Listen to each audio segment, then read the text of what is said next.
Hello. You know, Gilbert and Sullivan operas always had a topical theme, something everyone was talking about at the time.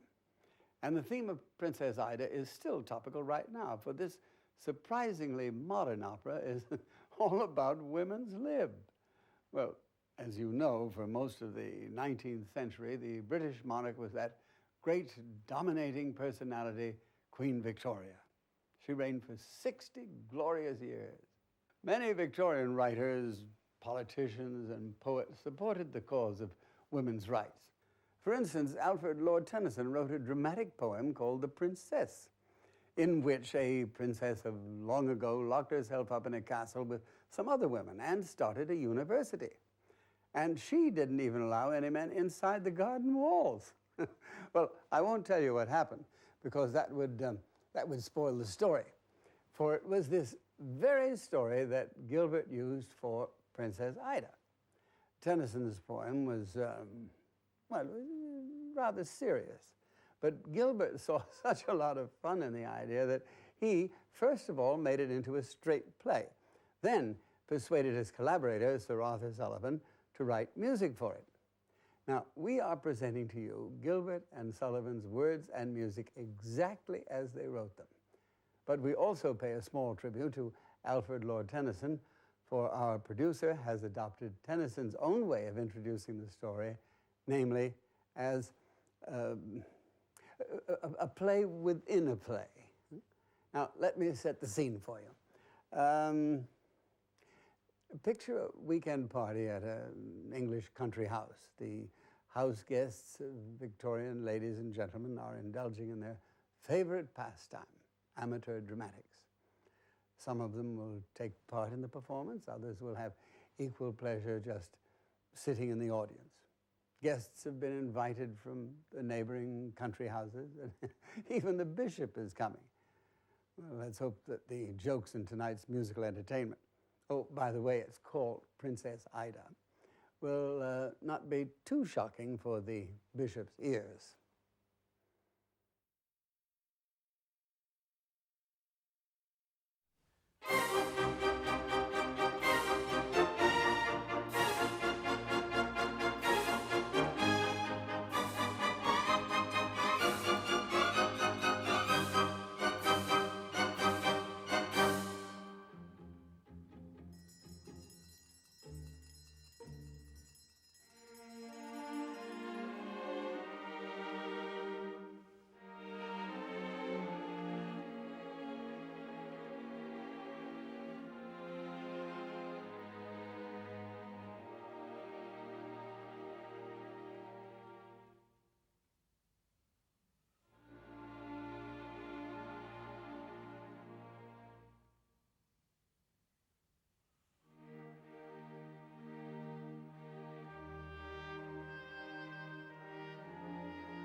Prince Hilarion's hopes be sadly blighted. Who can tell?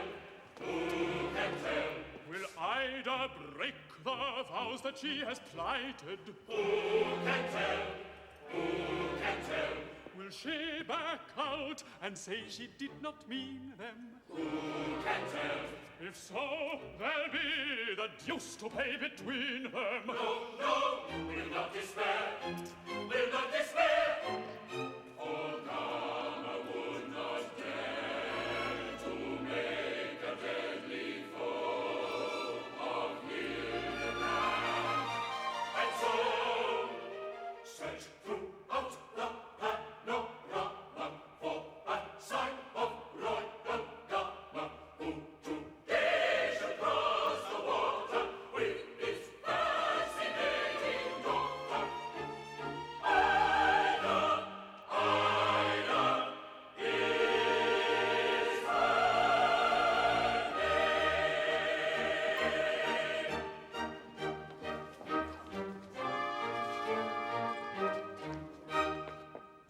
See you no sign of Gama? None, my liege. It's very odd indeed. If Gama failed to bring the Princess Ida here, to whom our son Hilarion was betrothed at the early age of 1, there's war between King Gama and ourselves. Oh, Cyril, how I dread this interview. It's 20 years since he and I had met. He was a twisted monster, all awry, as though Dame Nature, angry with her work, had crumpled it in fitful petulance. But stay, my liege. O'er yonder mountain's brow comes a small body bearing Gama's arm. Ah, is the princess with them? Well, my liege, unless her highness is a full 6 feet high, and wears mustachios too, and smokes cigars, and rides en cavalier in coat of steel, I do not think she is. One never knows. She's a strange girl, I've heard, and does odd things. Come, bustle there. For Gama, lay the richest robes we own. For Gama, place the coarsest prison dress. For Gama, let our best spare bed be aired. For Gama, let the deepest dungeon yawn. For Gama, lay the costliest banquet out. For Gama, place cold water and dry bread. For as King Gama brings the Princess Ida here or brings her not, so shall King Gama have much more than everything, much less than nothing.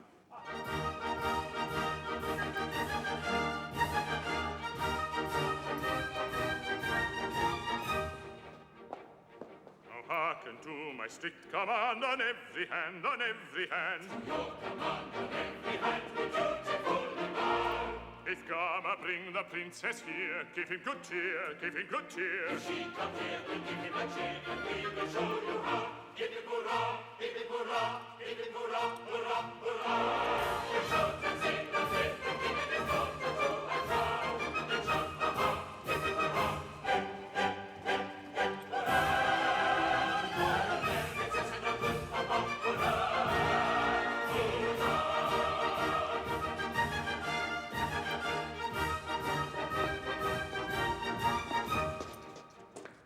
But if he fail to keep his troth upon our oath, we trounce them both. His oath is sure as for today.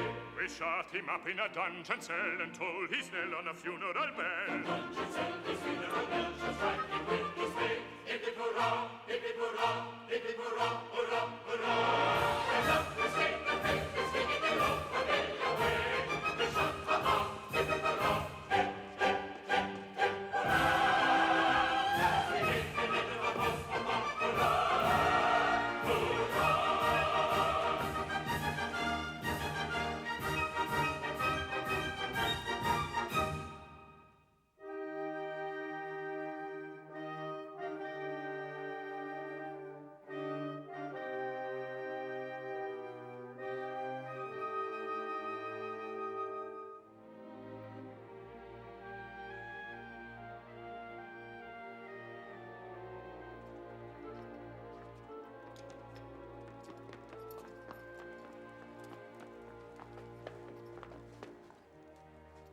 Today we meet, my baby bride and I.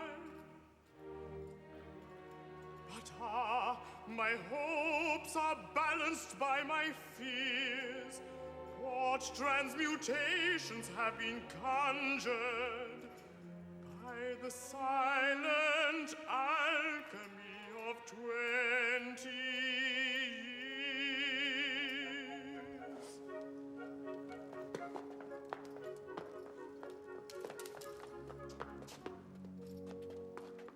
Ida was a 12-month-old 20 years ago. I was twice her age, I'm told, 20 years ago.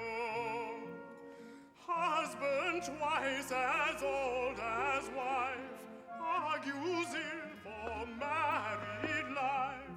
Baleful prophecies were rife 20 years ago. 20 years ago.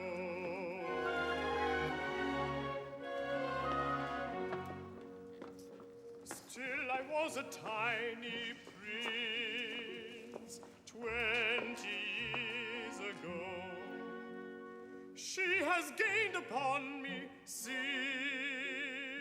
20 years ago. Though she's 21, it's true, I am barely 22. False and foolish prophets you. 20 years ago. 20 years ago.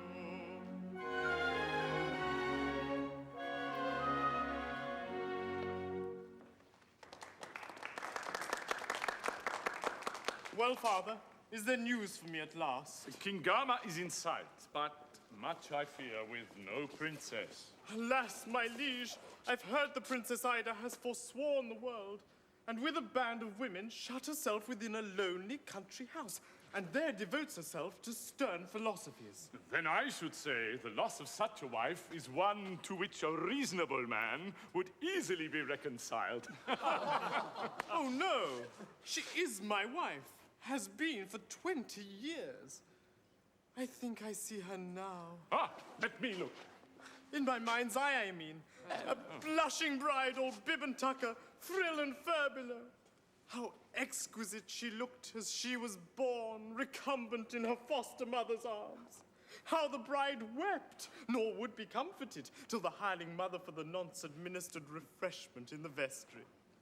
And I remember feeling much annoyed that she should weep at marrying with me. But then I thought, you brides are all alike. You cry at marrying me. How much more cause you'd have to cry if it were broken off. These were my thoughts. I kept them to myself, for at that age I had not learned to speak.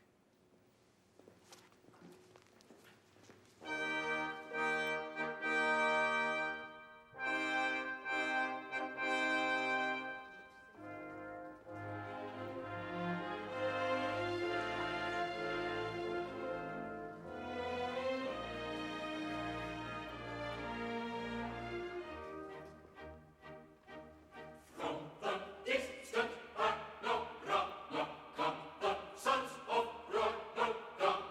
They are heralds evidently, and are sacred consequently.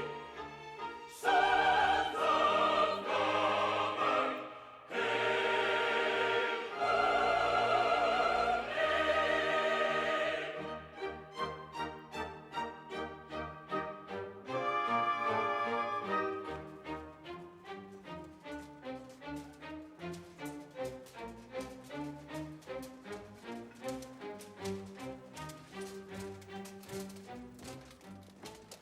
We are warriors three, sons of Gamma Rex. Like most sons are we, masculine in sex. Yes, yes, yes, masculine in sex.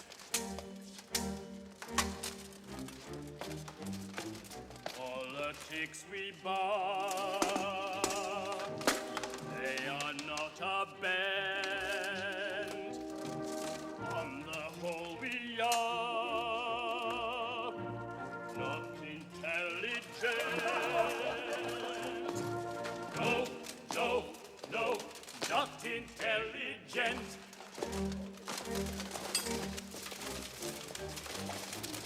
But with doughty heart and with trusty blade, we can play a part. Fighting is a trade. Yes, yes, yes, fighting is a trade. Bold and fierce and strong, ha-ha! For a war we burn. Wielding strike or wrong, ha-ha! We have no concern. Order comes to fight, ha-ha! Order is obeyed. We are men of might, ha-ha! Fighting is a trade. Yes, yes, yes, fighting is a trade, ha-ha! Fighting is the trade. Order comes to fight. Ha-ha! Order is obeyed. Order comes to fight. Ha-ha! Order is obeyed.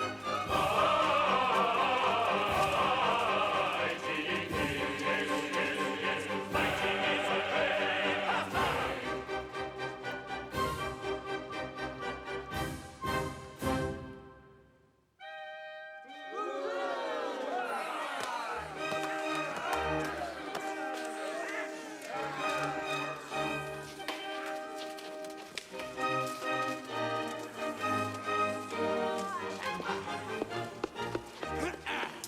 If you give me your attention, I will tell you what I am. I'm a genuine philanthropist, all other kinds are sham. Each little fault of temper, each social defect, in my erring fellow creatures I endeavor to correct.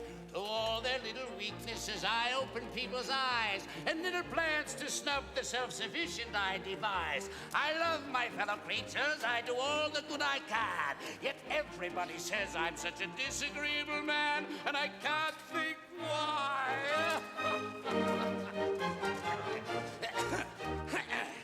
To compliments inflated, I have a withering reply, and vanity I always do my best to mortify.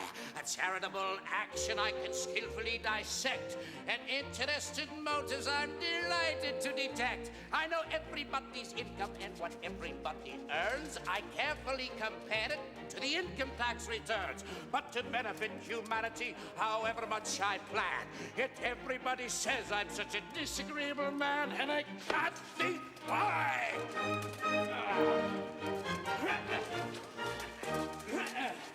I'm sure I'm no ascetic, I'm as pleasant as can be. You'll always find me ready with a crushing repartee. I've an irritating chuckle, I've a celebrated sneer, I've an entertaining snigger, I've a fascinating leer. To everybody's prejudice, I know a thing or two. I can tell a woman's age in half a minute, and I do. But although I try to make myself as pleasant as I can, yet everybody says I'm such a disagreeable man, and I can't think why.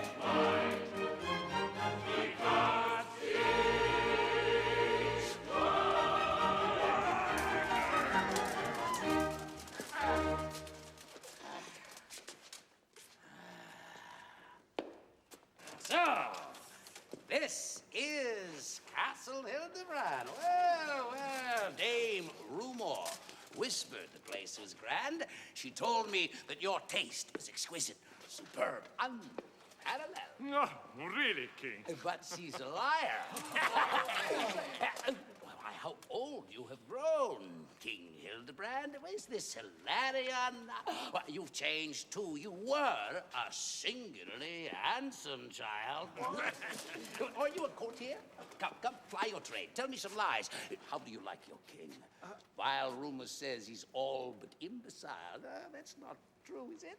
My lord, we love our king. His wise remarks are valued by the court as precious stones. Ah, and for the self-same cause, like precious stones, his sensible remarks derive their value from their scarcity.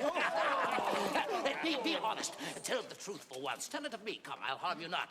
Look, this leg is crooked. The foot is ill-designed.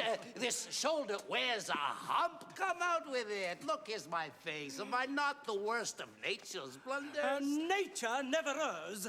To those who know the workings of your mind, your face and figure, sir, suggest a book appropriately bound. Ye, sir, dare you bandy words with me? No need to bandy aught that appertains to you. I'm in this king. We are in doubt whether to treat you as an honored guest or as a traitor knave who plights his word and breaks it. Well, if the casting vote is with me, I give it for the former. We shall see. And by the terms of our contract, signed and sealed, you're bound to bring the Princess Ida here. Where is she now? She is in Castle Adamant, one of my many country houses. There she rules a woman's university with full 100 girls who learn of her.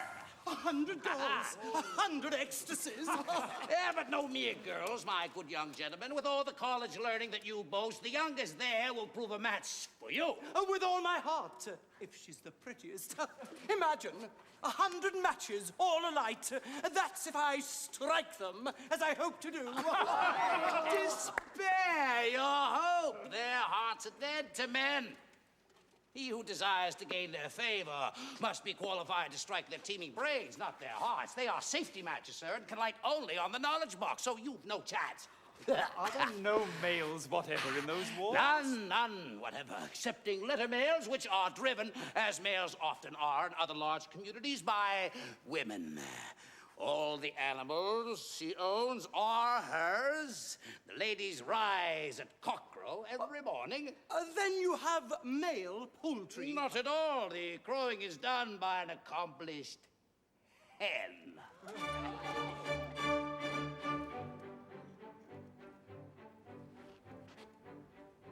Perhaps if you address the lady most politely, flatter and impress the lady most politely, humbly beg and humbly sue, she may deign to look on you, but your doing you must do most politely, most politely, most politely.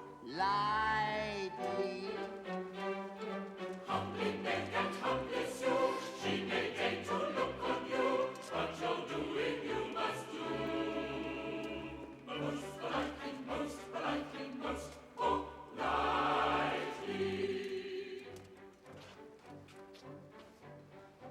Go you and inform the lady most politely, most politely. If she don't, we'll storm the lady most politely, most politely. You'll remain as hostage here. Should Hilarion disappear, we will hang you, never fear.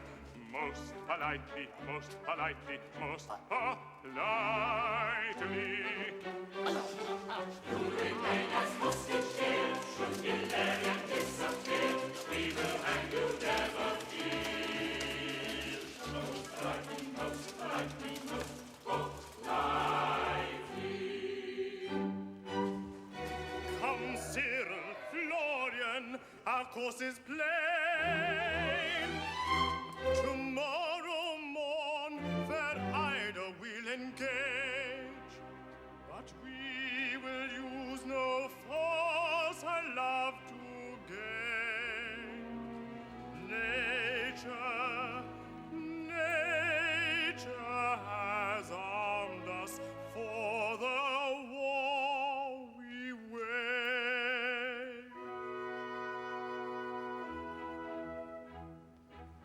Expressive glances shall be our lances, and pops of celery our light artillery. We'll storm their bowers with scented showers of fairest flowers that we can buy.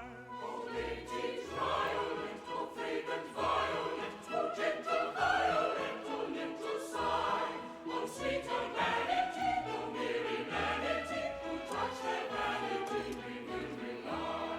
When day is fading with serenading and such frivolity will prove our quality, a sweet profusion of soft allusion, this bold intrusion shall justify. This bold intrusion shall justify. Oh dainty violet, oh fragrant violet, oh gentle violet, oh little sigh, oh sweet urbanity, oh merry vanity, to touch their vanity we will rely. We'll charm their senses with verbal fences, with ballads amatory and declamatory, little heeding their pretty pleading. Our love exceeding will justify, our love exceeding will justify. Oh dainty violet, oh fragrant violet, oh gentle violet, oh little sigh, oh sweet urbanity, oh merry vanity, to touch their vanity we will rely. Oh dainty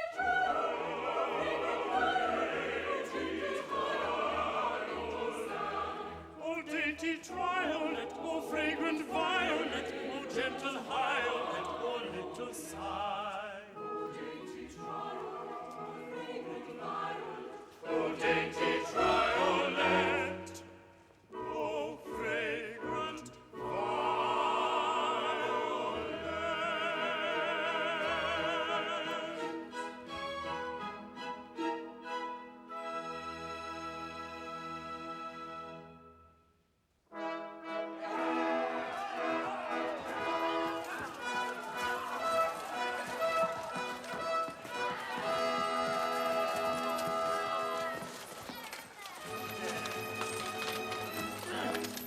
Must we till then in prison cell be thrust? You must This seems unnecessarily severe. For a man to dwell in a dungeon cell growing thin and wizened in a solitary prison is a poor lookout for a soldier stout who is longing for the rattle of a complicated battle. Yes, he's longing for the rattle of a complicated battle. With the rum-tum-tum of the military drum and the guns that go boom boom. The rum-tum-tum of the military drum, rum-tum-tum, longing for the rattle of a complicated battle and the rum-tum-tum of the military drum,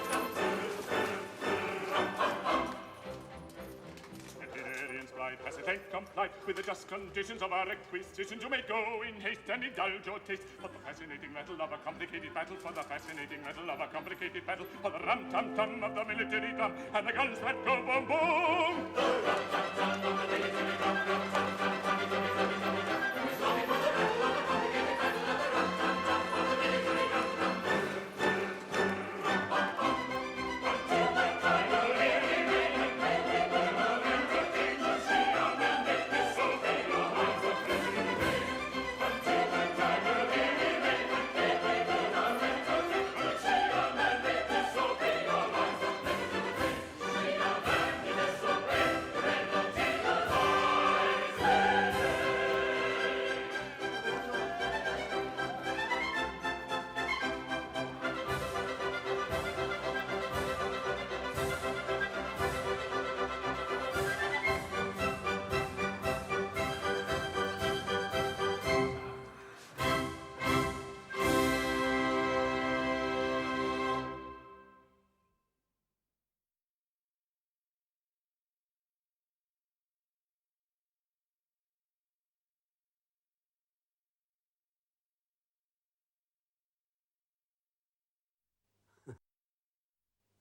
Well, I know that if I was that house guest playing the part of King Gama, I would welcome a glass of champagne. It's true that Gilbert was an irascible man. He had a biting tongue with which he used to castigate actors, producers, and critics, and everybody, in fact. And that included his old friend and collaborator, Sir Arthur Sullivan. Mind you, Sullivan found a few things to complain about in return.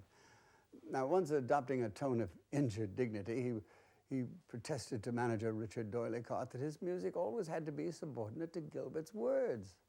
Not so, St. Gilbert, it's the other way around. And so the ding-dong battle went on between the two men. But excuse me a moment, I think I hear the rustle of programs. Ah, yes, the guests are assembling for the second act of our house party theatricals.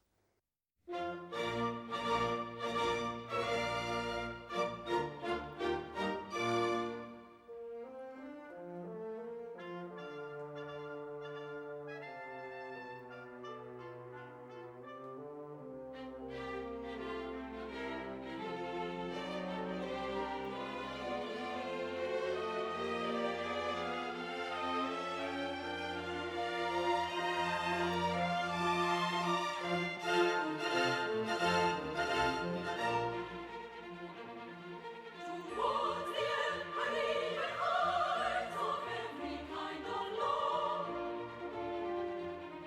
we take several easy flights and mean to take some more. In trying to achieve success, nor envy ranks our heart, and all the knowledge we possess we mutually impart.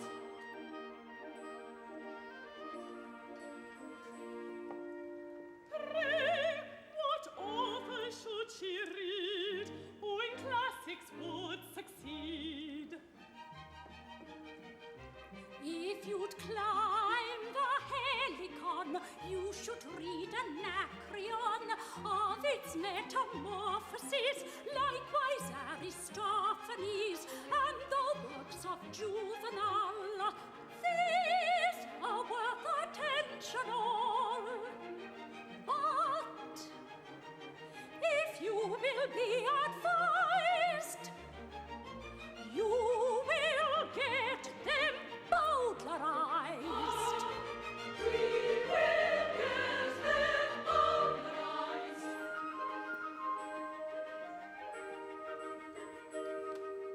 Pray you tell us if you can, what's the thing that's known as man?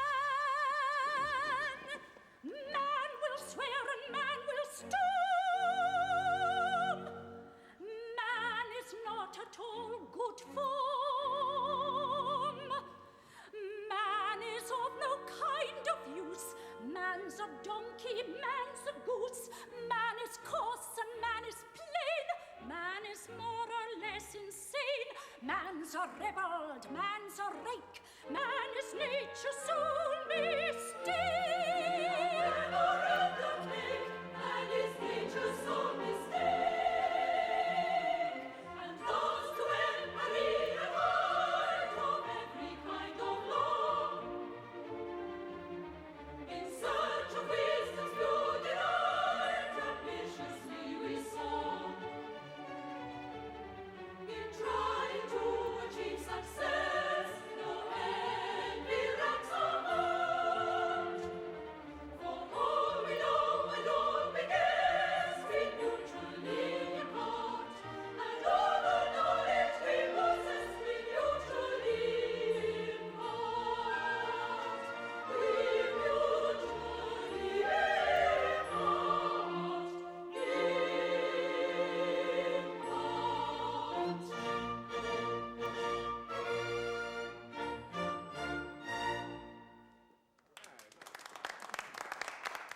Attention, ladies! While I read to you the Princess Ida's list of punishments. The first is Saccharissa. She's expelled. Expelled because although she knew no man of any kind may pass our walls, she dared to bring a set of chessmen here. I meant no harm. They're only men of war. They're men with whom you give each other mate, and that's enough. The next is Chloe. Chloe will lose 3 terms. For yesterday, when looking through her drawing book, I found a sketch of a perambulator. Double perambulator. Shameless girl. That's all at present. Now, attention, pray. Your principal, the princess, comes to give her usual inaugural address to those young ladies who joined yesterday.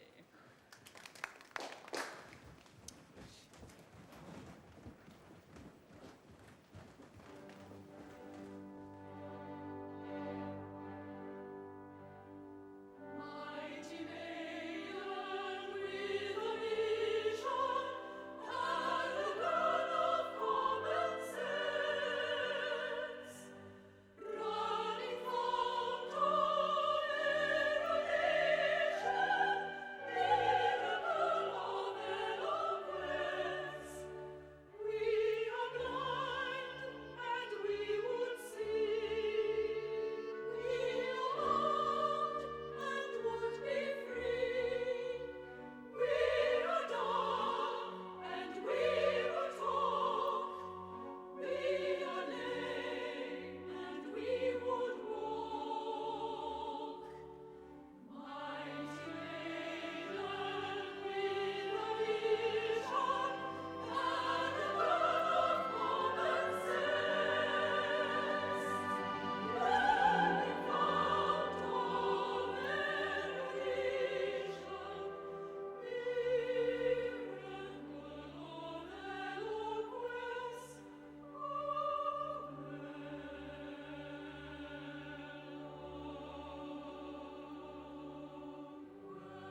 such instruction as we give.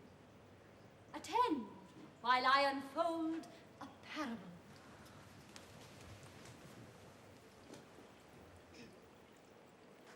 The elephant is mightier than man, yet man subdues him. Why?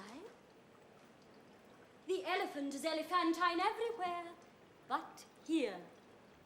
And man conquers the foolish giant of the woods, just as woman in her turn shall conquer man. In mathematics, woman leads the way. The narrow-minded pedant still believes that 2 and 2 make 4. Why, we can prove, we women, household drudges as we are, that 2 and 2 make 3, or 5, or 7, or 5 and 20 if the case demands. Logic?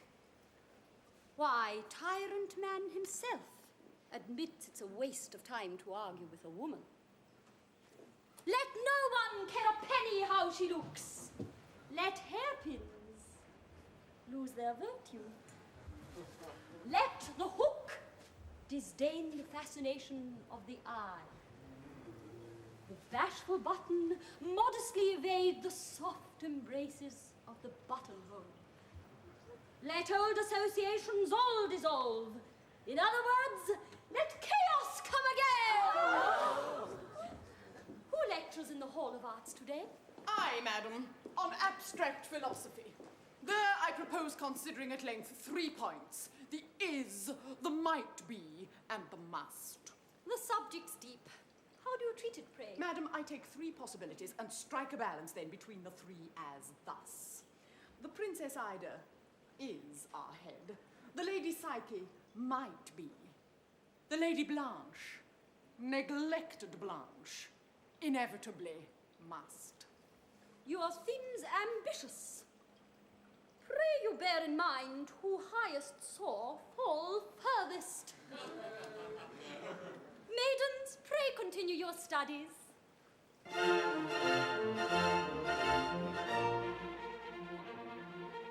Towards the empyrean heights of every kind of law, we take and several easy flights, and we too take some more. In trying to achieve success, nor envy ranks our heart, and all the knowledge we possess, we mutually impart.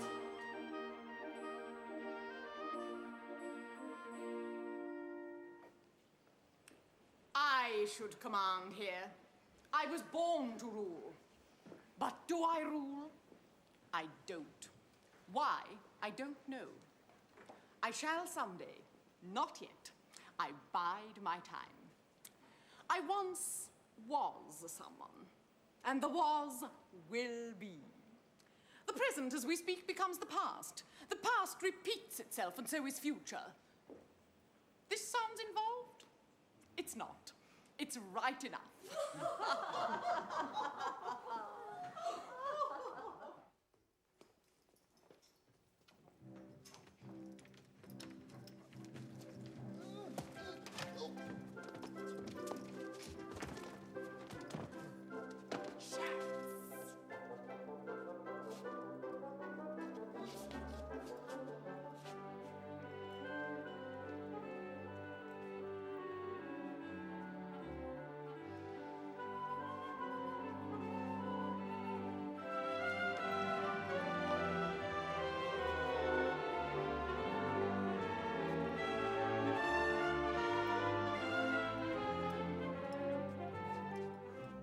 Gently, gently, evidently, we are safe so far.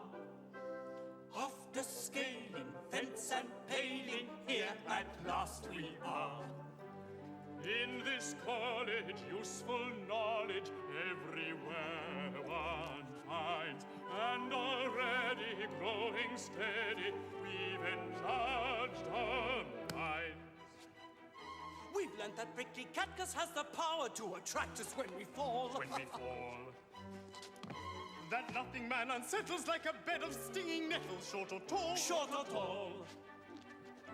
That bulldogs feed on throttles, that we don't like broken bottles on a wall. On a wall.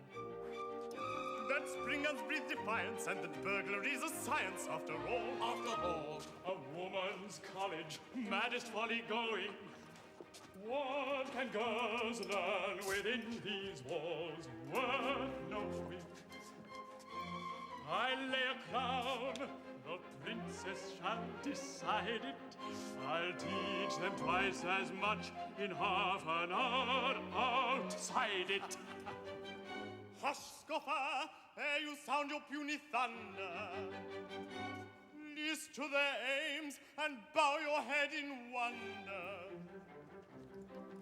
They intend to send a wire to the moon. To the moon. Then they'll set the Thames on fire very soon. Very soon. And they'll learn to make silk purses with their rigs. With their rigs. From the ears of Lady Circe's piggy wigs. Piggy wigs. And weasels at their slumbers they'll trepan. They'll trepan. To make sunbeams from cucumbers they've a plan. They've a plan. They've a firmly rooted notion they can cross the polar ocean and they'll find perpetual motion if they can. If they can. These are the phenomena that every pretty domina is hoping at a university we shall see.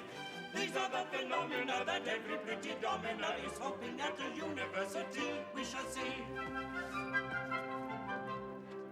As for fashion, they forswear it, so they say. So they say. And the circle, they will square it some fine day. Some fine day. Then the little pigs they're teaching for to fly. To fly. And they'll practice what they're preaching by and by. By. Each newly joined aspirant to the clan. To the clan. Must repudiate the tyrant known as man. Known as man. They mock at him and flout him, for they do not care about him, but they're going to do without him if they can. If they can. These are the phenomena that every pretty domina is hoping at a university we shall see. These are the phenomena that every pretty domina is hoping at a university we shall see. In this college, useful knowledge everywhere one finds, and already growing steady, we've enlarged our minds, we've enlarged our minds.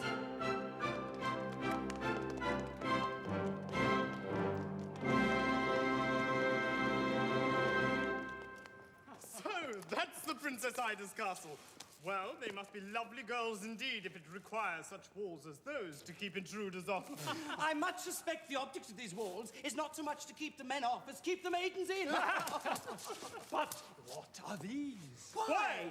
Academic robes! Worn by lady undergraduates when they matriculate. Let's try them on!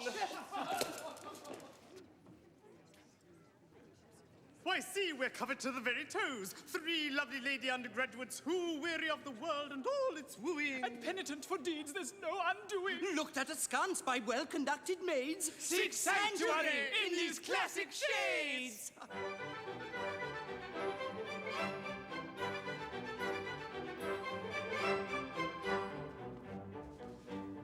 I am a maiden cold and stately, heartless eye with a face divine. What do I want with a heart innately? Every heart I meet is mine.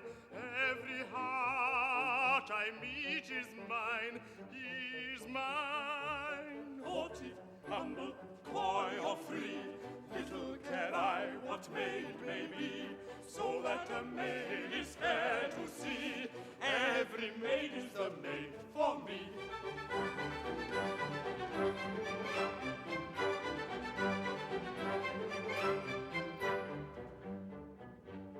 I am a maiden frank and simple, brimming with joyous roguery. Merriment lurks in every dimple. Nobody breaks more hearts than I. Nobody breaks more hearts than I. Haughty, humble, coy or free, little care I what maid may be, so that a maid is fair to see. Every maid is the maid for me.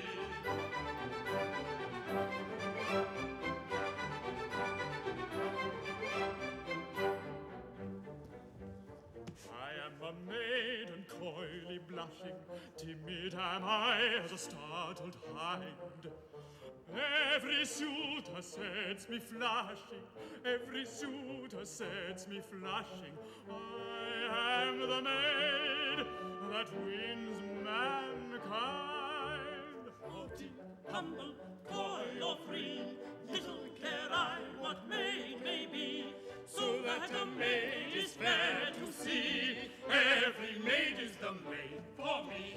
Haughty, humble, coy or free, little care I what maid may be, so that a maid is fair to see. Every maid is a maid for me.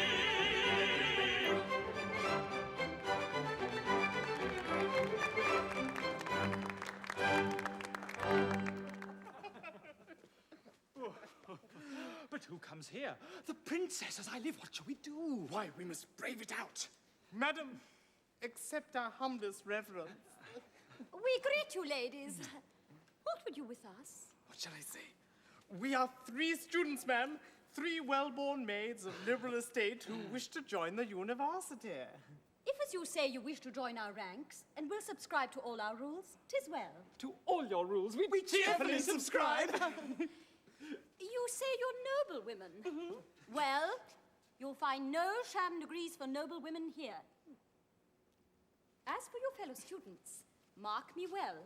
There are 100 maids within these walls, all good, all learned, and all beautiful.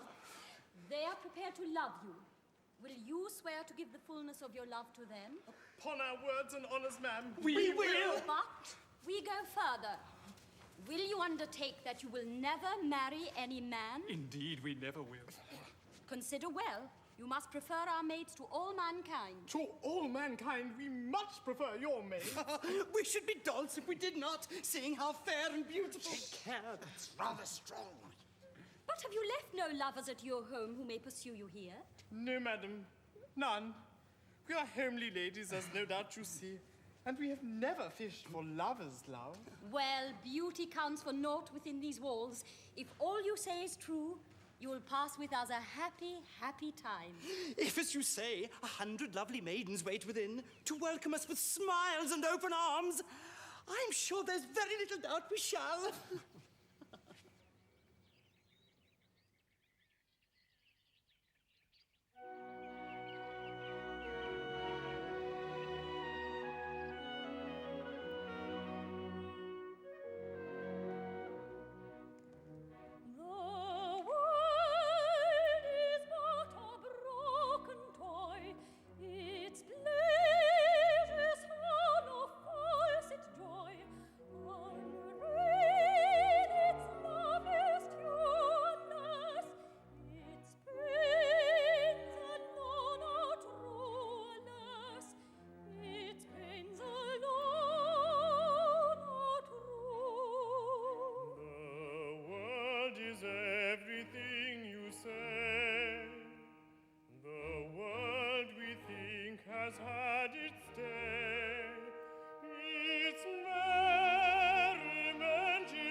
If faith the plunge is taken, for willy-nilly we are maidens now, and maids against our will we must remain. These ladies are unseemly in their mirth. It's a catastrophe. Hilarion, my sister, she'll remember me, though years have passed since she and I have met. Then make a virtue of necessity and trust our secret to her gentle care. Psyche, don't you know me? Florian, Why, Florian! my sister. Oh, my dear, what are you doing here? And who are these? I am that Prince Hilarion, to whom your princess is betrothed. I come to claim her plighted love. Your brother Florian and Cyril have come to see me safely through. The Prince Hilarion. Cyril, too. How strange. My earliest playfellows. Why, let me see. Are you that learned little Psyche who at school alarmed her mates because she called a buttercup ranunculus bulbosus? Are you indeed that Lady Psyche, who at children's parties drove the conjurer wild, explaining all his tricks before he did them? Are you that learned little Psyche who at dinner parties brought into dessert would tackle visitors with, "You don't know who first determined longitude? I do. Hipparchus 'twas, BC 163. Are you indeed that small phenomenon? That small phenomenon indeed am I. But, gentlemen, 'tis death to enter here. We have all promised to renounce mankind. Renounce mankind? On what grounds do you base this senseless resolution? Senseless? No. We are all taught, and being taught, believe that man sprung from an ape is ape at heart. That's rather strong. The truth is always strong.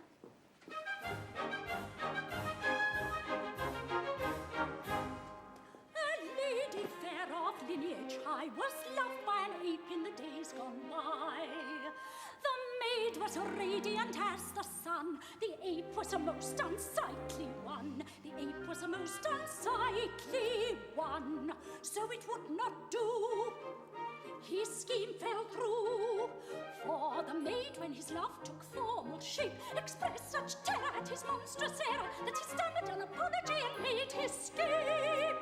The picture of a disconcerted ape.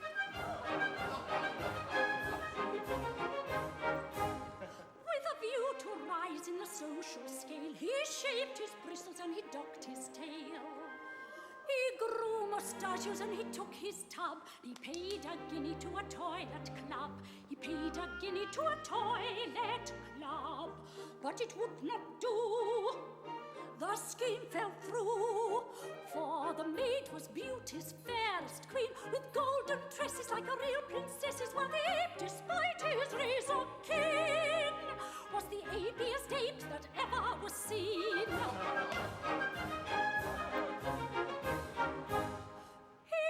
White ties and he bought dress suits. He crammed his feet into brighter, tighter boots. And to start in life on a brand new plan, he christened himself Darwinian Man. He christened himself Darwinian Man. But it would not do. The scheme fell through. For the maiden fair whom the monkey craved was a radiant being with a brain for seeing, while a man, however well behaved, at best is only a monkey shade. For the maiden fair whom the monkey craved was a radiant being with a brain for seeing, while a man, however well behaved, at best is only a monkey shade.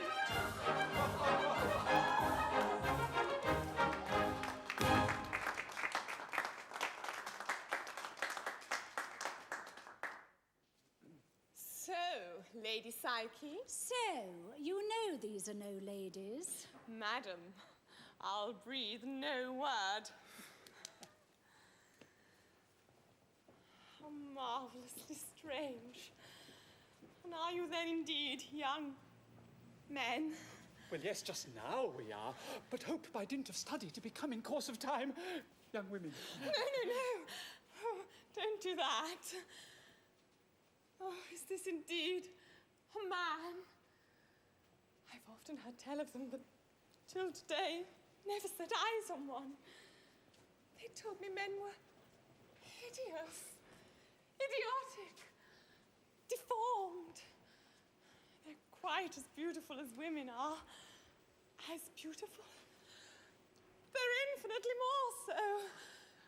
Their cheeks have not that pulpy softness one gets so weary of in womankind.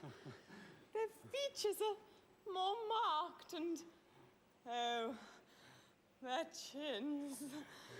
How curious. Here it is, rather rough. Don't apologize. I like it so.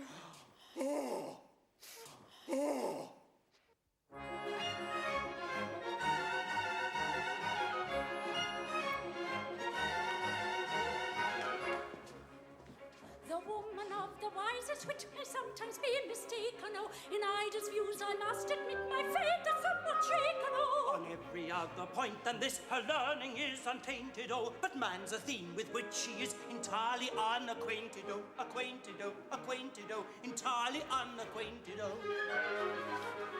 They jump for joy and gaily bound. The truth is found, the truth is found. Sick bells are ringing through the air, ring here and there and everywhere. And echo forth a joyous sound. The truth is found, the truth is found. And echo forth a joyous sound. The truth is found, the truth is found. And echo forth the joyous sound. The truth is found, the truth is found.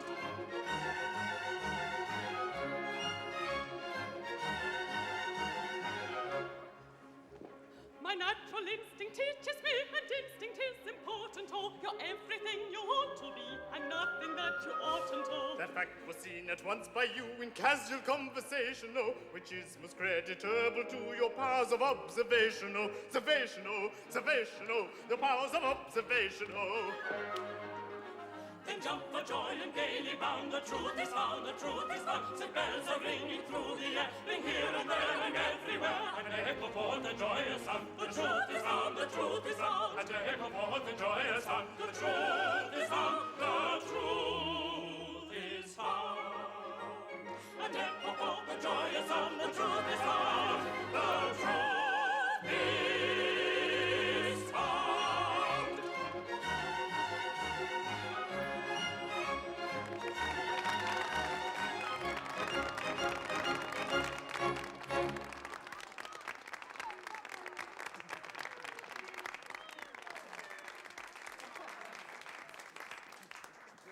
Melissa? Oh, Mother! Here, a word with you. Those are the 3 new students. Yes, they are. They're charming girls. Particularly so.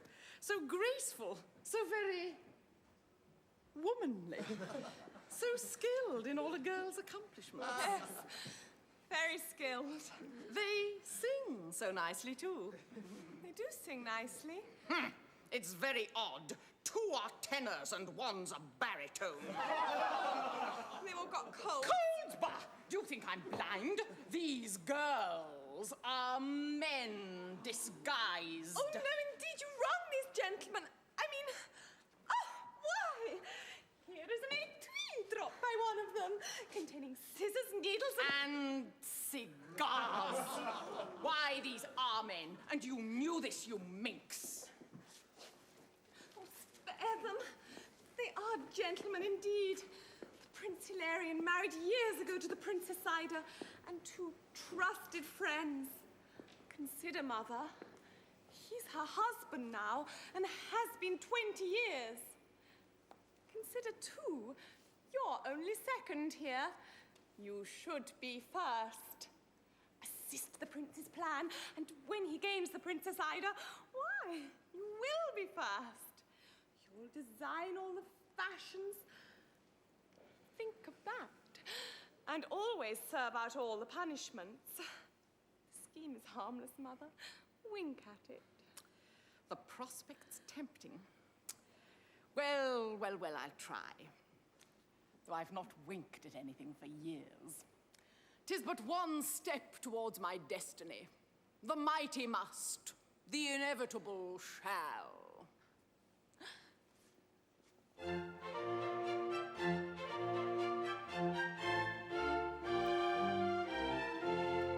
Now, wouldn't you like to rule, roast, and guide this must agree 'twould pleasant be sing hey a proper pride. And wouldn't you like to clear the coast of malice and perversity? Without a doubt I'd bundle 'em out. Sing hey when I preside. Sing hey, sing hoity-toity. Sorry for some. Sing Mary Come, and my day will come. Sing proper pride is the horse to ride, and happy-go-lucky my lady own.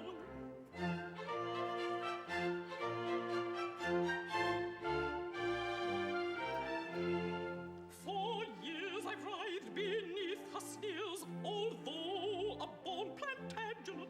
You're much to make, or you would speak. Sing hey, I'll say no more. Her elder I by several years, although you ne'er imagine.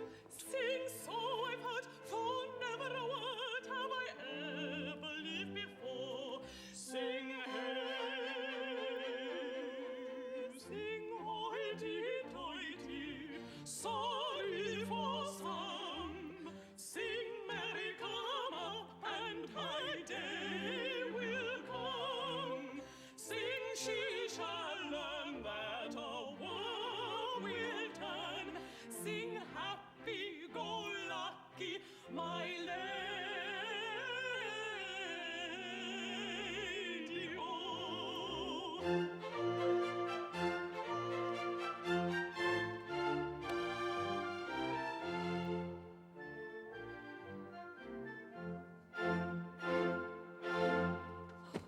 Save for time at least. Melissa, come.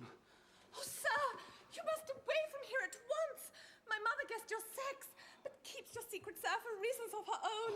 But fly from here and take me with you. Oh, no, that is, oh, not that. I'll go, but not without you. Oh, What's that? the luncheon bell. I'll wait for luncheon then. Oh!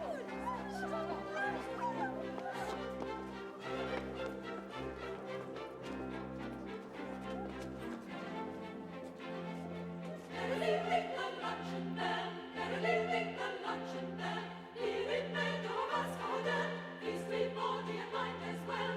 Merrily ring the luncheon bell, merrily ring the luncheon bell.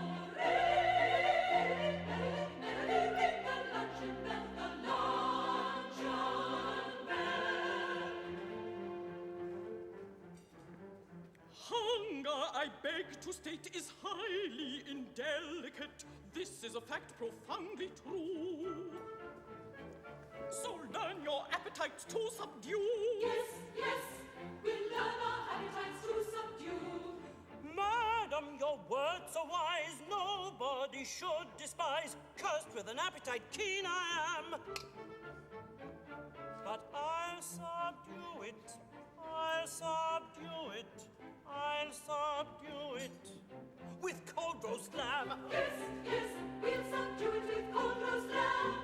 Merrily ring the luncheon bell, merrily ring the luncheon bell. Oh, merrily, merrily ring the luncheon bell, the luncheon bell. You say you know the court of Hildebrand? There's a prince there. I forget his name. Hilarion? Exactly. Is he well? If it be well to droop and pine and mope to sigh, oh, Ida, Ida, all day long. Oh, Ida, my love, my wife, oh, come to me. Then Prince Hilarion is very well. He breathes our name. Well, 'tis a common one. And is the booby comely? Pretty well. I've heard it said that if I dressed myself in Prince Hilarion's clothes, supposing that consisted with my maidenly modesty, I might be taken for Prince Hilarion's self. Oh. But what is that to you or me, who think of all mankind with undisguised contempt? Contempt? Why, damsel, when I think of man, Contempt is not the word. The Prince Solarian's a goodly lad. Be quiet, it is, or they'll find us out. Don't you remember that kissing song? He used to sing to the hostess, the pigeons.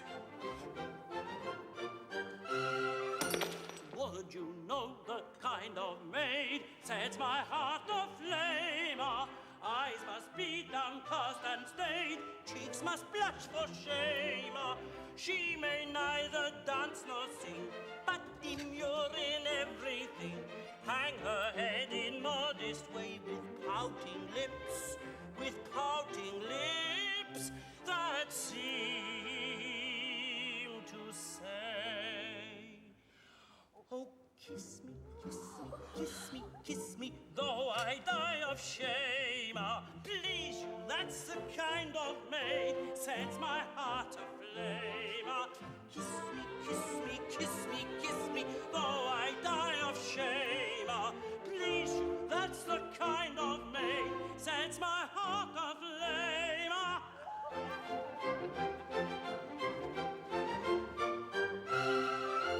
When a maid is bold and gay, with a tongue goes clang, flaunting it in brave array, maiden may go hang. Sunflower gay and hollyhock, never shall my garden stop. Mind the blushing rose of May with pouting lips that seem to say, oh, kiss me, kiss me, kiss me, kiss me, though I die of shame. Please you, that's the kind of maid sets my heart aflame. Kiss me, kiss me, kiss me, kiss me, though I die of shame.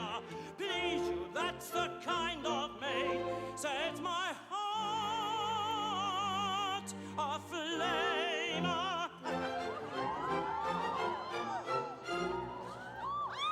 Infamous creature! Get you hence away! You dog, there's something more to sing about. Hilarion, are you mad?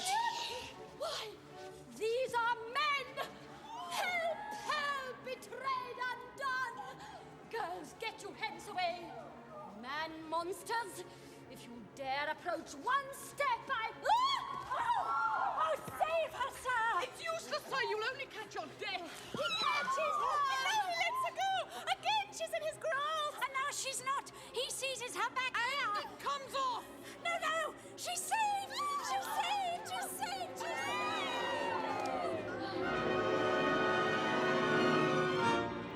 Oh, joy!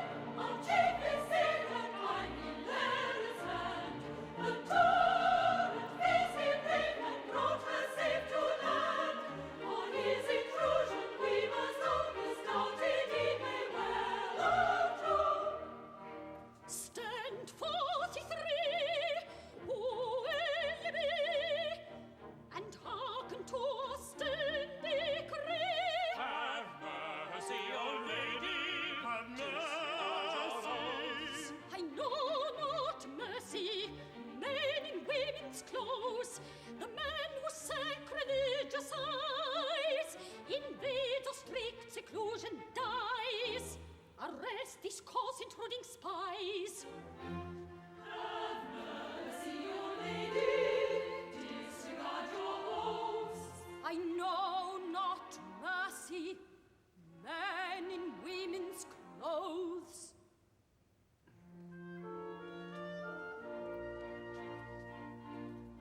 Whom thou hast chained must wear his chain, thou canst not set him free. He wrestles with his bonds in vain, who lives by loving thee. If heart of stone for heart of fire be all thou hast to give, if dead to me my heart's desire, why should I wish to live? Have mercy, O lady.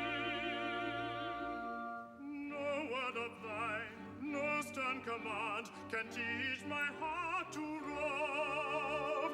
Then rather perish by thy hand than live without thy love. A loveless life apart from thee, were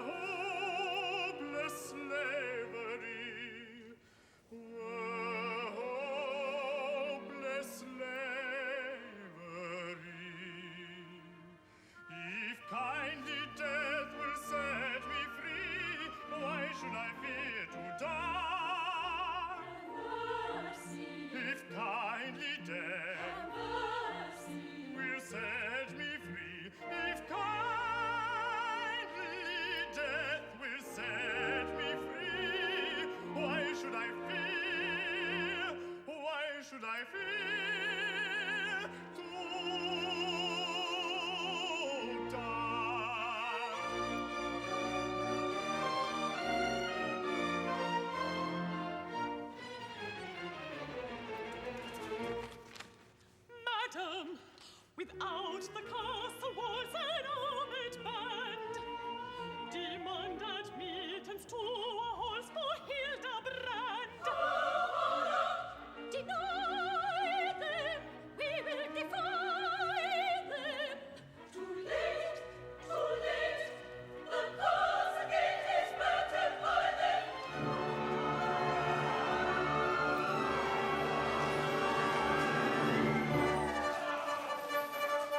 Walls and benches, training company, we are here. Walls and undertakings, we have entered here. Female execration, stifle if your wife. Stop your lamentation, dry your pretty eyes. Oh, stop your lamentation, dry your pretty eyes.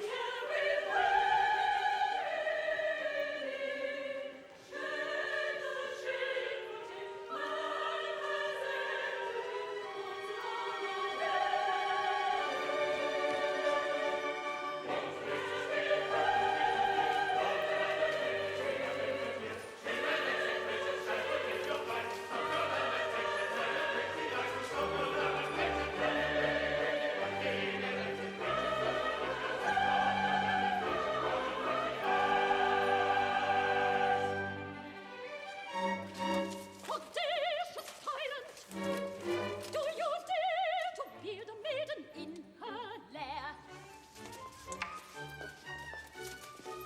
Since you inquire, we've no desire to beard a maiden here or anywhere. No, we've no desire to beard a maiden here or anywhere. No, no, no, no.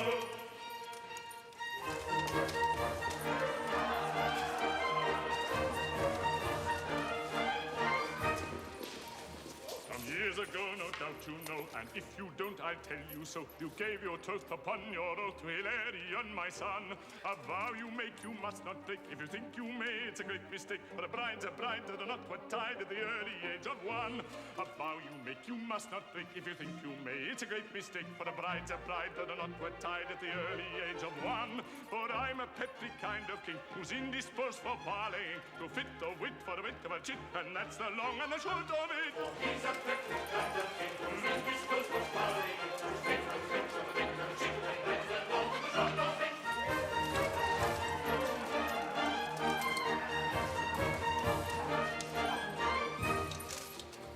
If you decide to pocket your pride and let Hilarion claim his bride, why, well and good, that's understood, we'll let bygones go by. But if you choose to sulk in the blues and make the whole of your shake in your shoes, I'll storm your walls and level your halls in the twinkling of an eye. But if you choose to sulk in the blues, I'll make the whole of your shake in your shoes, I'll storm your walls and level your halls in the twinkling of an eye. For I'm a petty potentate who's little inclined his claim to pay, to fit the wit of a bit of a chit, and that's the long and the short of it. He's a petty potentate who's little inclined his claim to pay, to fit the wit of a bit of a chit, and that's the long and the short of it.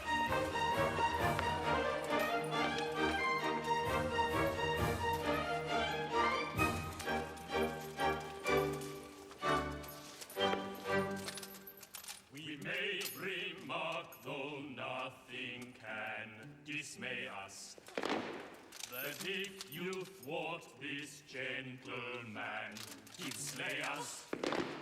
We don't fear death, of course we're taught to shame it, but still upon the whole we thought we'd name it. Yes, yes, yes, better perhaps to name it. Our interests we would not press with chatter. 3 hulking brothers, more or less, don't matter. If you'd pooh-pooh this monarch's plan, pooh-pooh it. But when he says he'll hang a man, he'll do it. Yes, yes, yes, devil doubt he'll do it.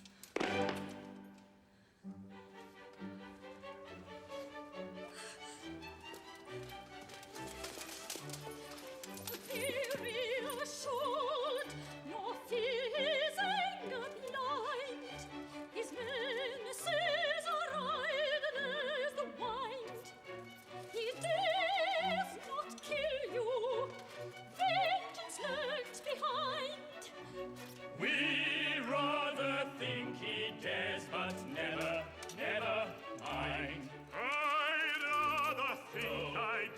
but never, never mind. Enough of parley. As a special boon, I give you till tomorrow afternoon. No, never, never mind. Release in alien then, and be his bride, or you'll incur the guilt of fratricide. To yield at once to such a foe is him rife. So quick away with him, although he saved my life. That is feeling strong and tall, is very evident to all. Yet I will die, before I call myself his wife. Yield at once to get his own the rest is mine. I think the fancy very well is in the line. That is very strong and tall, is very evident to all. Yet I will die, before though I am but a girl, defiance thus I heard. Our banners all on outer wall we fearlessly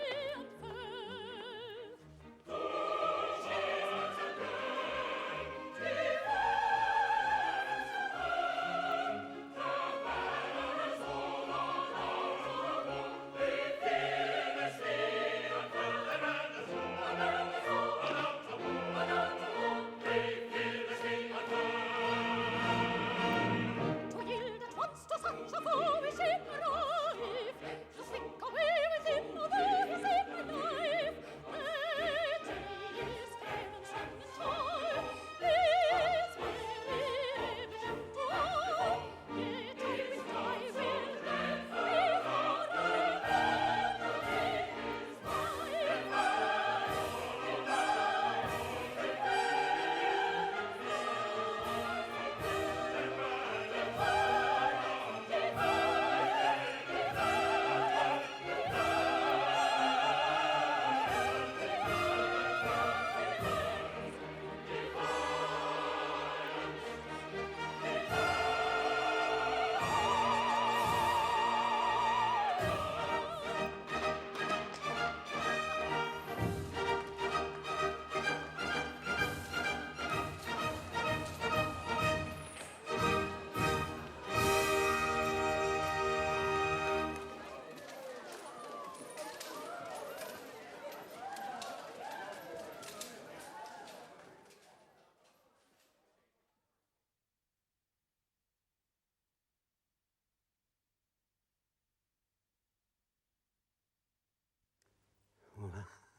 After all that energetic activity, I think our actors deserve another glass of champagne before they perform the third act of Princess Ida.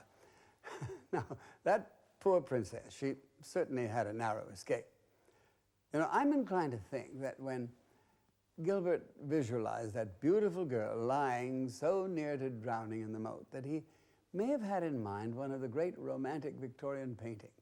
I mean, Sir John Millais' famous Ophelia. It was highly popular at the time, and Gilbert must surely have admired it. He seems to have had a real passion for romantic lakes and gardens. They often feature as settings in his operas. Think of Patience, the Sorcerer, Iolanthe, and now Princess Ida. In later years, Gilbert bought a fine house in just such a setting. Now, we have time while the actors and guests finish their supper to stroll around Gilbert's own garden at Grimsdyke, just outside London. And there you see the house where our great playwright wrote his last words and entertained the theatrical and literary aristocracy of England. But now we must return to Princess Ida's Castle Adamant. I don't want to give too much away, but I can tell you that a big fight is coming up.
tell the truth unpunished, we are more inclined to say, please you do not hurt us.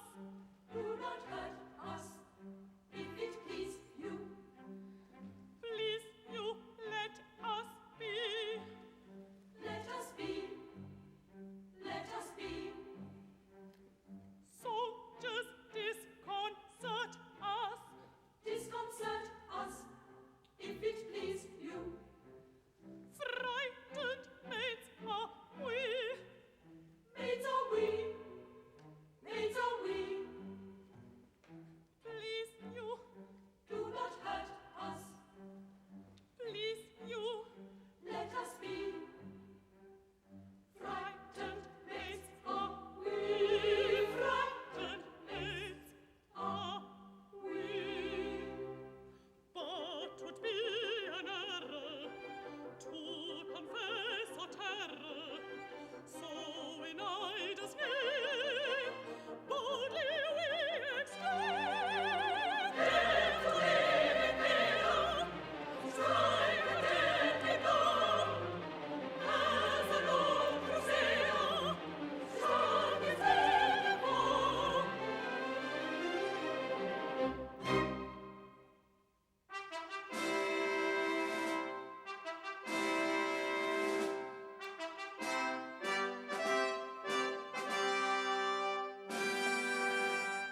I like your spirit, girls. We have to meet stern bearded warriors in fight today. Hooray! Wear naught but what is necessary to preserve your dignity in their eyes and give your limbs full play. Women of adamant, we have to show them that woman educated to the task can meet man face to face on his own ground and beat him there. Now, let us set to work. Where is our lady surgeon? Madam, here. We shall require your skill to heal the wounds of those that fall. What? Heal the wounded? Yes. And cut off real live arms and legs? Of course. Oh, I wouldn't do it for £1,000. Why is this? Are you faint-hearted, girl? You've often cut them off in theory. In theory, I'll cut them off again as often as you like with pleasure, but not in practice. Away, away! I'll do your work. My fusiliers, advance. Why, you're armed with axes, gilded toys. Where are your rifles, pray? Why, please you, ma'am, we left them in the armory for fear that in the heat and turmoil of the fight, they might go off. They might. Oh, craven souls, I'll discharge your rifles. Where's my band, mistress? Oh, please you, ma'am, the band do not feel well and can't come out today. Why, this is flat rebellion. My Lady Psyche, how do we stand with respect to gunpowder? Are you well prepared to blow these bearded rascals to shreds? Why, madam. Well? Let us try gentler means. We can dispense with fulminating grains while we have eyes with which to flash our rage. We can dispense with villainous saltpeter while we have tongues with which to blow them up. We can dispense, in short, with all the arts that brutalize the practical polemist. I never knew a more dispensing chemist. Away, away! I'll do your work, since all my women have deserted me.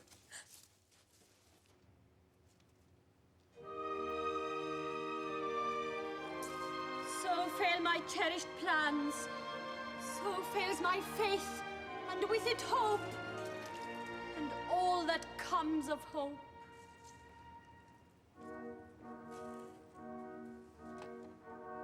I built upon a rock, but ere destruction's hand dealt equal not to a cottoned cot, my rock had turned to sand. I leaned upon an oak,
Madam, your father and brothers claim an audience. What do they do here? They've come to fight for you. Admit them! Infamous one's brothers, ma'am, are men. So I have heard. But all my women seem to desert me when I need them most. In this emergency, even one's brothers may be turned to use. My daughter, my daughter, my daughter, my daughter, my daughter. Father, my thou art free. I'm free, free as a tethered ass. I come to thee with words from Hildebrand, those duly given. I must return to my black captivity. I am free so far. Your message? Hildebrand is loath to war with women. So pit my sons, my 3 brave sons, against these popinjays, these tufted jack-a-dandy featherheads, and on the issue let thy hand depend. Insult on insult's head. Are we a stake for fighting men? What fiend possesses thee? Oh, I am possessed by the pale devil of a shaking heart. Oh, my stubborn will. My stubborn will. My stubborn will is bent. I dare not face this devilish monarch's black malignity. He tortures me with torments worse than... Daughter. Oh. No. Torments worse than death.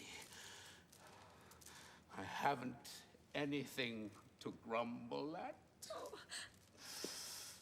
He finds out what particular meats I love and gives me them. The very choicest wines, the costliest robes, the richest rooms are mine. He suffers none to thwart my simplest plan and gives strict orders that none should contradict me. He's made my life a curse. My tortured father! Whene'er I spoke sarcastic joke, replete with malice spiteful, this people mild politely smiled and voted me delightful. Now when a white sits up all night, ill-natured jokes devising, and all his wiles are met with smiles, it's hard, there's no disguising. Oh, don't they seem like and long, when all goes right and nothing goes wrong. It isn't your life extremely flat, with nothing whatever to grumble at. Oh, isn't your life extremely flat, with nothing whatever to grumble at? When German bands from music stands played Wagner imperfectly, I paid some goes, they didn't say no, but off it directly. The organ boys, they stopped their noise with readiness surprising, and grinning herds of hurdy-gurds retired apologizing. Oh, don't they seem like and long when all goes right and nothing goes wrong? Isn't your life extremely flat with nothing whatever to grumble at? Oh, isn't your life extremely flat, with nothing whatever to grumble at? I offered gold in sums untold to all who'd contradict me. I said I'd pay £1 a day to anyone who kicked me. I bribed with toys great vulgar boys to utter something spiteful, but bless me, no, they wouldn't be so confoundedly politeful. In short, these aggravating lads, they tickle my taste, they feed my fads. Give me this and they give me that, and nothing whatever to grumble at. Give me this and they give me that, and nothing whatever to grumble at.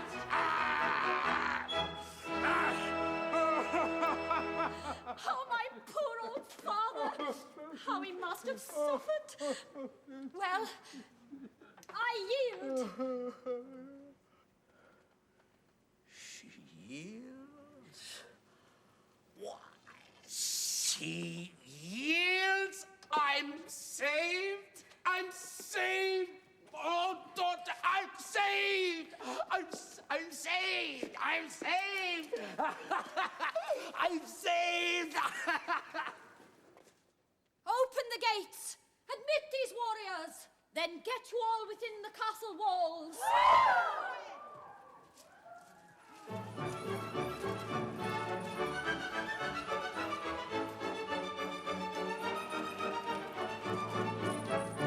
When anger spreads its wing, and all seems dark as night, for it there's nothing but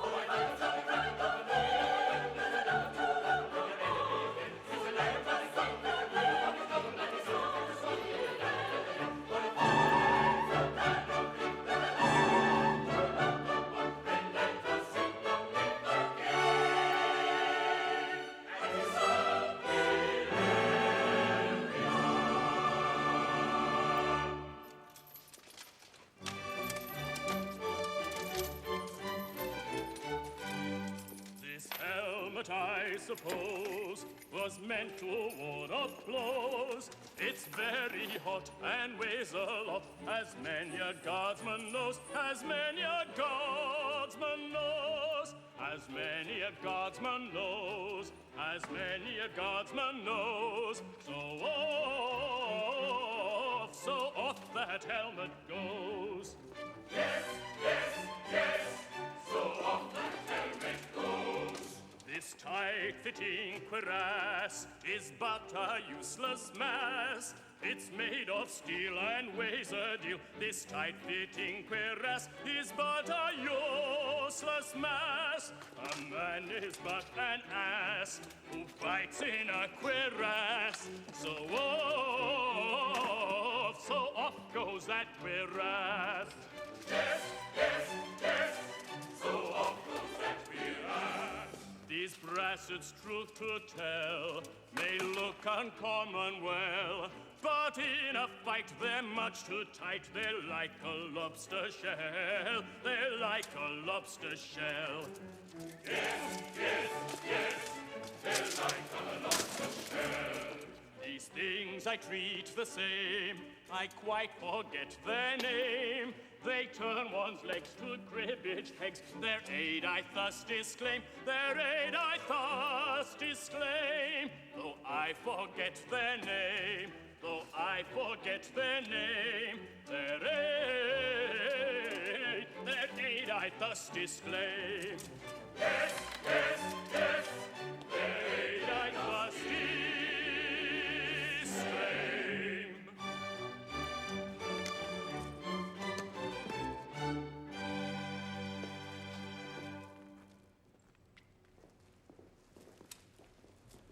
Hilarion, Cyril, Florian, dressed as women.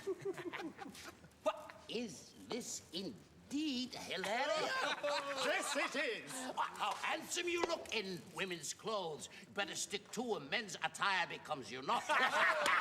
Old as you are, I'd wring your shriveled neck if you were not the Princess Ida's father. Young ladies, would you please to pray Hildebrand to set me free again? Hang on his neck, gaze into his eyes. He never could resist a pretty face. You dog! You'll find though I wear women's clothes, my sword is long and sharp. Hush, pretty face. Here is a virago. Here is a termagant. And if length and sharpness go for anything, you will need no sword while you can wag your tongue. Why need to waste your words on such as he? He's old and crippled. But I have 3 sons. Fine fellows, young, muscular, and brave. They are well worth talking to. Come, what do you say? Hi, pretty ones, engage yourselves with us. If 3 rude warriors affright you not. Come, Hilarion, begin. Give them no quarter. They will give you none.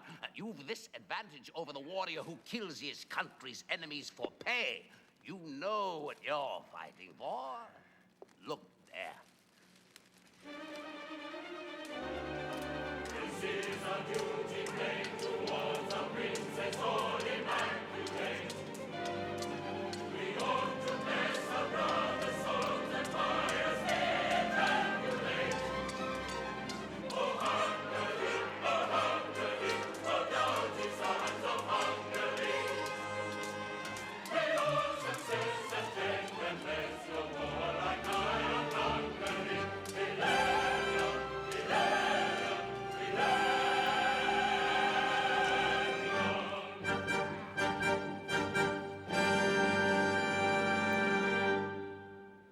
Hold! Stay your hands. We yield ourselves to you. Ladies, my brothers all lie bleeding there. Bind up their wounds. But look the other way. Is this the end? How say you, Lady Blanche? Can I with dignity my post resign? And if I do, will you then take my place? To answer this, it is meet that we consult the may, the might, the would, the could, the should. May you resign? The prince might claim you. And if he might, you could. And if you should, I would. I rather thought as much.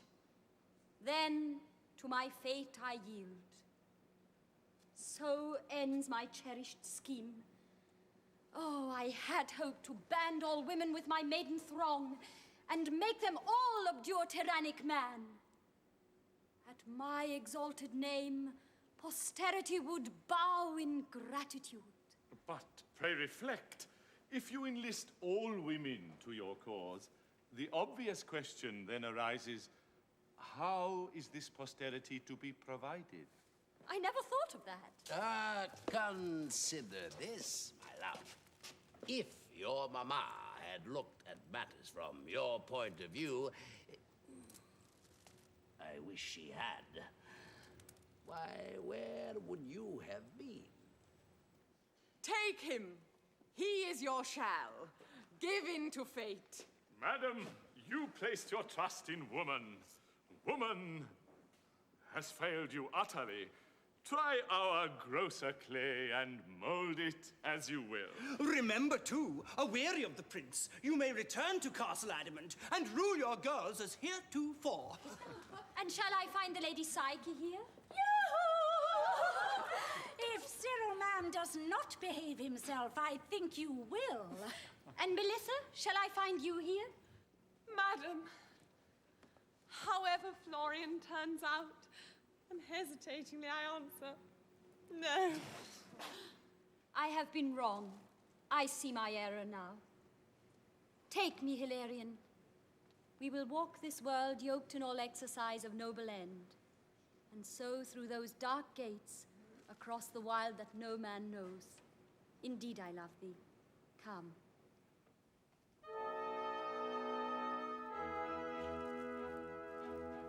With joy abiding, together gliding through nice variety in sweet society, and thus enthroning the love I'm owning, on this atoning I will rely. It's for profanity, for poor humanity, to treat as vanity the sway of love. In no locality or principality is our mortality in sway above. When day is fading with serenading, with such frivolity of tender quality, with scented showers of fairest flowers, the happy